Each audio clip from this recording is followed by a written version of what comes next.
Welcome back to the deep dive. If you run, or even, jog occasionally, you've likely heard the debates. Rear foot, midfoot, forefoot strike. Which one's best? Oh, absolutely. And it's not just about comfort, is it? It's physics. It's about where all that impact force actually goes in your body. Exactly. Every pattern seems like a trade-off. You try to save your knees. Then suddenly your Achilles is complaining. Or your plantar fascia. That's the paradox we're really digging into today. Our mission is to look past that simple idea of just swapping problems. We want to understand the cumulative load, the total stress. And we're grounding this whole deep dive in some really interesting new research. It tackles some big gaps left by older studies. Okay, what's the source? It's an article titled, let me get this right, Effects of Foot Strike Patterns During Running on Cumulative Load of Achilles Tendon Force, Plantar Fascia Force, and Patellofemoral Joint Stress. Wow, okay, that's specific. Sounds like they weren't messing around. Who are the authors? It's Honoka Nishiguchi, Tomoya Takabayashi, Takanori Kikumoto, and Masayoshi Kubo. And where can people find it if they want to read it themselves? It's published in the Journal of Sports Science and Medicine, 2025, volume 24, pages 747 to 754. Great. So why is this particular study so important? You mentioned gaps in previous work. Yeah, two main things, really. First, a lot of older research just compared rear foot strike, or RFS, against everything else lumped together as non-RFS. So midfoot and forefoot were just combined. Exactly, which kind of washes out the differences. Midfoot strike, MFS, and forefoot strike, FFS, are biomechanically distinct, Makes sense. Landing flat isn't the same as landing on the ball of your foot. Any runner feels that. Right.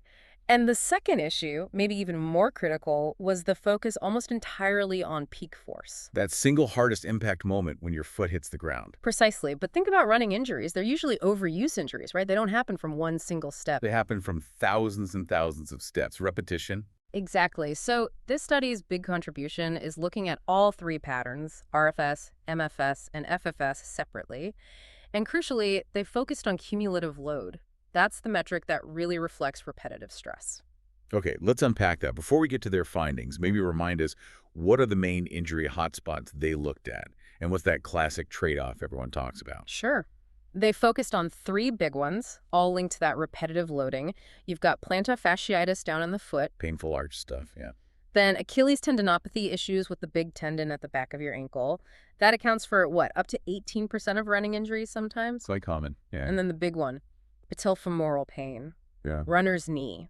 That's the most common running injury, period. Foot, ankle, knee, the whole lower leg chain, basically. Right. And the general wisdom, the trade-off has always been something like this. Yeah. If you're a heel striker, RFS, you might put more stress on your knee, higher risk for that patellofemoral pain. But if you switch to landing more on your forefoot, FFS, you tend to reduce that knee stress. But you dramatically increase the load on your Achilles and plantar fascia. So you trade potential knee pain for potential foot and ankle pain. That's the classic paradox. But hang on, if RFS is supposed to be lowest risk for the foot and ankle according to that general idea, why do so many heel strikers still get Achilles problems or plantar fasciitis? Is something missing there? That's a really good point. And it gets back to why looking beyond just peak force and focusing on the cumulative load is important. Yeah. While RFS might have lower peak muscle forces in the calf compared to FFS in some measurements, No. the way you land in RFS, often with less ankle cushioning, can still lead to problems through other mechanisms, maybe lower cadence, more braking force. It's complex.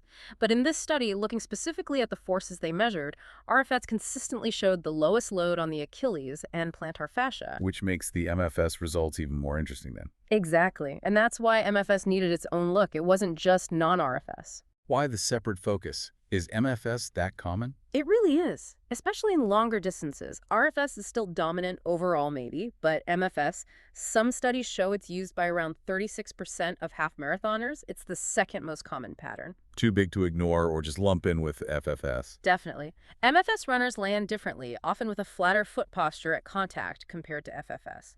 It needed its own biomechanical profile. Okay, this is where it gets really interesting for me, the measurement itself. Why cumulative load? Why did they think that impulse per mile was a better indicator than peak force? Well, think about what causes those injuries. We mentioned Achilles issues, runner's knee, plantar fasciitis. They're overuse injuries. They build up over time. Right. It's not usually one single bad landing. It's the accumulation. Precisely. Peak force tells you the maximum stress in one step, but cumulative load tells you the total amount of stress your tissues endure over, say, a whole mile or a whole run. It accounts for the frequency, the repetition. So it's like the body doesn't just register the single hardest punch, it registers the total number of jabs and hits over the entire round. That's a great analogy, yeah. Right. So they measured the load, specifically Achilles tendon force, ATF, plantar fascia force, PFF, and patellofemoral joint stress, PFJS.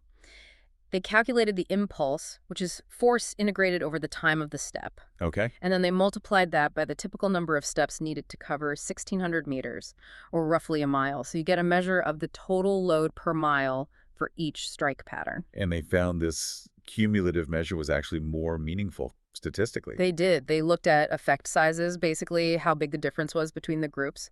And they found that the effect sizes for impulse per mile were generally larger and more consistent than for the peak values. So that's strong evidence then. It really is. It strongly suggests that if you're trying to understand or predict overuse injury risk, looking at that total cumulative load gives you a much clearer picture than just looking at the peak spike of force. It matches the nature of the injury better. Okay, let's get into the results. 20 healthy guys running barefoot, steady pace 10-kilometer. What happened when they looked at the Achilles tendon and the plantar fascia loads? The foot and ankle stuff. Yeah, for both ATF and PFF, the pattern was remarkably clear and consistent. What did they find? Forefoot strike, FFS, produced the highest loads, both peak values and the cumulative load per mile. Highest stress on the foot and ankle with FFF. Definitely. And rear foot strike, RFS, showed the lowest loads for both ATF and PFF. And MFS. Midfoot strike was right in the middle, consistently intermediate between FFS and RFS for those foot and ankle structures. Okay, why? Why does landing on the forefoot load up the Achilles and plantar fascia so much? What's the mechanism? It comes down to leverage and muscle work. When you land FFS, your contact point is way out in front of your ankle joint. This creates what's called a large external dorsiflexion moment. Okay, translate that. Dorsiflexion moment. It just means the ground is basically trying really hard to push your forefoot upwards towards your shin, like forcing your ankle to flex up. And to control that, to stop your foot just collapsing, your calf muscles, the gastrocnemius and soleus and the Achilles tendon, have to work incredibly hard. How do they work hard? They perform a strong eccentric contraction. That means the muscle is actively generating force while it's lengthening, trying to control that downward movement against the ground force. It's like lowering a heavy weight slowly. So it's breaking the impact using the calf and Achilles. Exactly. And that massive eccentric workload directly translates into high forces within the Achilles tendon, ATF, and subsequently the plantar fascia, PFF, which is connected. FFS essentially makes your calf complex the primary shock absorber. Efficient?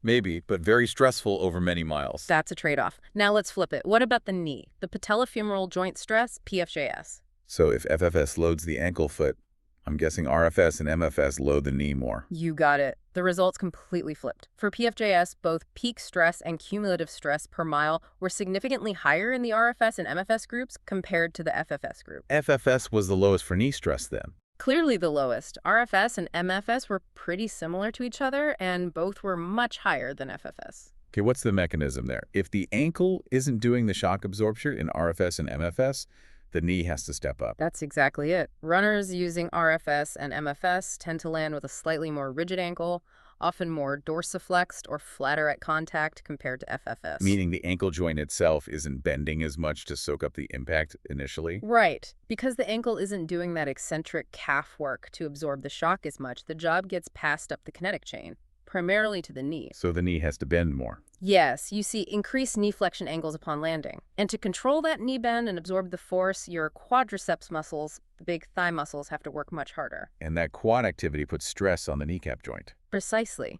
That increased quadriceps force pulling across the patellofemoral joint is what generates the higher PFJS measured in the RFS and MFS runners. The load gets shifted. So this study really confirms this specialization, doesn't it? FFS saves the knee but hammers the foot ankle. RFS saves the foot ankle but hammers the knee. And MFS, well, it seems like it hammers the knee similarly to RFS. That's what this data shows for PFJS, yes. MFS knee stress was comparable to RFS, both higher than FFS. So what does this all mean for a runner just trying to stay healthy? It still sounds like you're just choosing your poison. It does highlight that you need to consider your own body and injury history. If you have, say, chronic Achilles problems or plantar fasciitis, this data suggests RFS would technically place the least direct load on those specific tissues. Okay. And if you've got persistent runner's knee, Then FFS clearly offers the lowest load on the patellofemoral joint. but most of us want to avoid all those injuries. Sure. Where does MFS fit into a practical strategy, given it had those intermediate loads on the foot and ankle? That intermediate finding for ATF and PFF is actually really important. MFS emerges as potentially a very useful middle ground. How so? While its knee load profile looks similar to RFS in this study, its load on the Achilles and plantar fascia was significantly lower than FFS. Ah, okay. So compared to going full forefoot, MFS offers some relief for the foot and ankle structures. Exactly. For a runner who maybe wants to get away from RFS to help their knees, but is perhaps prone to Achilles issues or just not ready for the high demands of FFS, MFS offers a balanced option. It reduces that extreme foot-ankle load compared to FFS. And this points towards something really practical the authors mentioned, using MFS for transitions. Absolutely. This is a key takeaway. They strongly suggest that MFS could be really valuable for facilitating gradual changes in foot strike. So like a stepping stone. Precisely. Imagine you're a longtime heel striker, RFS, and you want to switch to forefoot, FFS, maybe to alleviate knee pain, just jumping straight into FFS. That'd be a recipe for disaster for your Achilles. Very likely. Your Achilles and calf muscles might be completely unprepared for that sudden, massive increase in eccentric load. That's how people get injured making sudden changes. So transitioning first to a midfoot strike allows those lower leg tissues, the Achilles, the plantar fascia, the calf muscles, to adapt to an intermediate level of load first. It lets them get stronger gradually before you ask them to handle the full FFS demand. Exactly. MFS acts as a kind of biomechanical bridge, potentially making the transition safer and reducing the risk of trading one injury for another immediately. That is really fascinating. So the big picture here seems to be, yes, load is specialized. RFS is kind to the foot ankle. FFS is kind to the knee. But MFS isn't just RFS-like or FFS-like. It carves out its own niche, especially offering that middle ground for foot and ankle load. I think that's a great summary, and critically, this study underscores why we must look at cumulative load, that impulse per mile concept, not just peak force, when we're thinking about running injuries. That cumulative perspective really reflects the reality of distance running. It should probably guide how coaches and physios think about managing load and maybe recommending strike pattern adjustments too. Definitely. It provides much better context. We've really just skimmed the surface here, particularly on the detailed numbers and statistics in the paper. If this discussion piqued your interest, you should absolutely check out the full study. Yeah, the details are worth reading. Again, the title is Effects of Foot Strike Patterns During Running on Cumulative Load of Achilles Tendon Force, Plantar Fascia Force, and Patellofemoral Joint Stress, Nishiguchi and Colleagues, 2025. Reading it yourself gives you the full picture, lets you see the data tables, understand the methodology properly. And apply it thoughtfully to your own running or coaching. Absolutely.